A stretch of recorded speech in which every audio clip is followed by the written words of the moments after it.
Please watch the video until the end of it. Chapter 1. The Return. I drove back with a map of a town I no longer knew, and the knot behind my ribs trying to pass as courage. The house crouched at the end of a country lane, a slumped jaw of brick and siding, like a thing exhausted from keeping a secret. I had not intended to come back. I told myself I had to sell it, to erase it, but the truth was simpler and meaner. I needed to prove to myself that memory could not claw me twice. They had left me this house in a will that smelled faintly of dust and stronger of obligation. The lawyer's envelope had been the first thing I opened after the funeral, and the name on the document felt foreign in my mouth.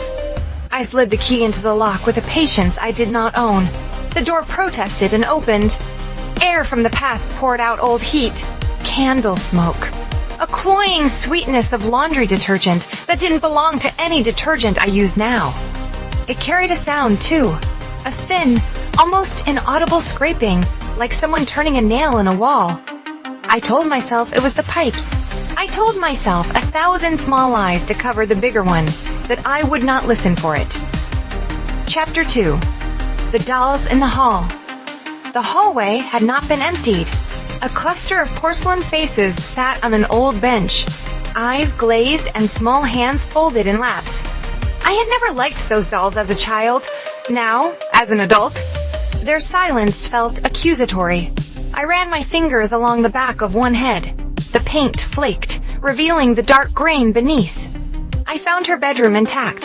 The posters yellowed, a crooked heart carved into the desk.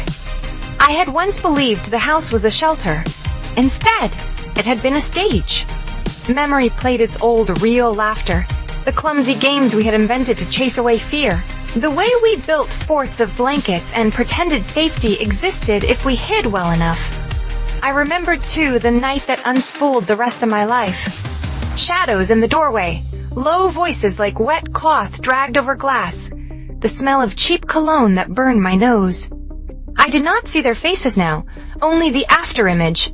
Ragged holes in the fabric of the evening where hands had been. Chapter 3. The Visitor. I began finding signs that someone had been living in the smaller rooms. A mug on the windowsill. A blanket folded with a care that did not belong to me. At night, I heard the scraping again, closer this time, in the walls between my bedroom and the old nursery. When footsteps crossed the floor above me, I froze like a trapped animal, listening for any pattern that would tell me who was moving. On the third night, I saw a silhouette at the top of the stairs. For a breath, it was only a darker shade against dim light. Then it moved toward the window and melted away. It was not flesh I had glimpsed, but something patient and deliberate. The television in the living room flicked on as if someone wanted to make sure I was watching. The screen filled with static, and inside it, I thought I saw the shapes of other people, the way a face will hide temporarily in wallpaper. I spoke aloud to the empty room, a ridiculous, small incantation. Who are you? My voice sounded like a child's thrown too high. The answer came without speech. The dolls on the bench leaned a fraction toward me. Chapter 4. The House Remembers. There are ways a house remembers. It stores the hinges of footsteps, the pressure of bodies on the stair, the angle of a scream. It keeps them like fingerprints under the skin of plaster and paint. At night, I began to feel those fingerprints prickle. They came as dreams that were not mine. A man in a smeared mask kneeling by a bed. Someone whispering orders in a voice that tasted of coins.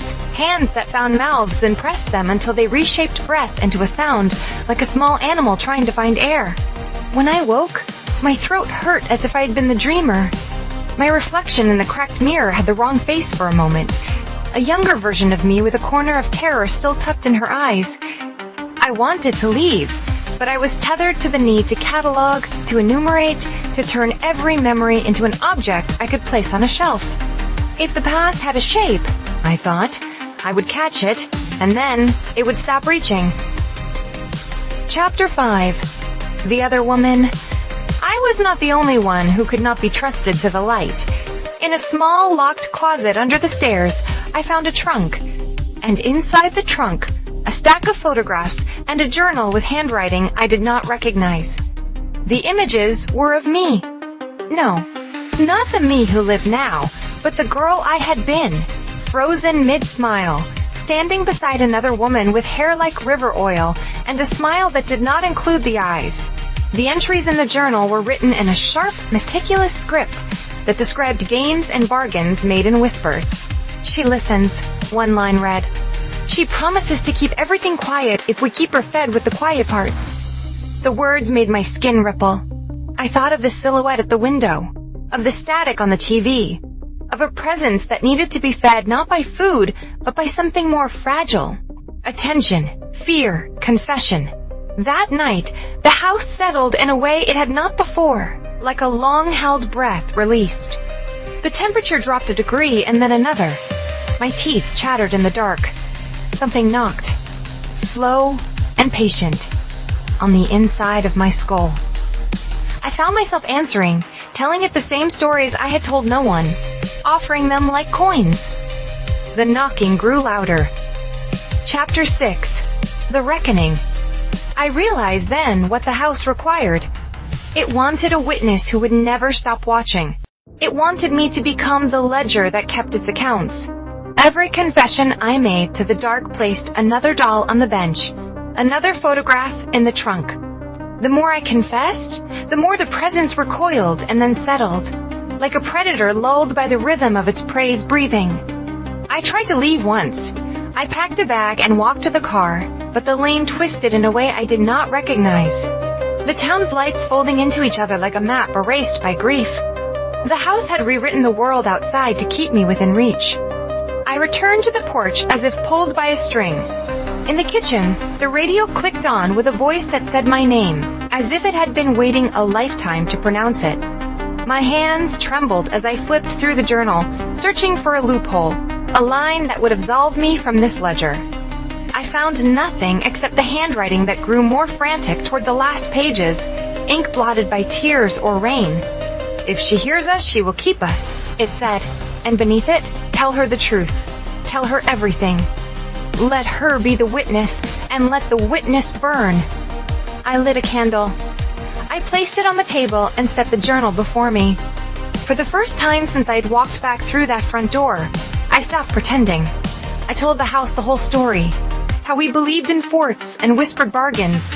How laughter had been a thin film over the depth that came later. How the men had not been monsters to us until they taught us to name them. I spoke the names of every small cruelty I had swallowed for lack of language. When I finished, the candle guttered and a breeze slid through the room as gentle as a hand closing on a throat. The dolls leaned forward until porcelain kissed wood. The knocking in my skull eased. The presence at the window unlatched a hinge and, like someone tired of collecting debts, receded into the walls. If you enjoyed this tale, please subscribe to the channel. Activate notifications, give a like to the video, comment your thoughts below, and share the video with others.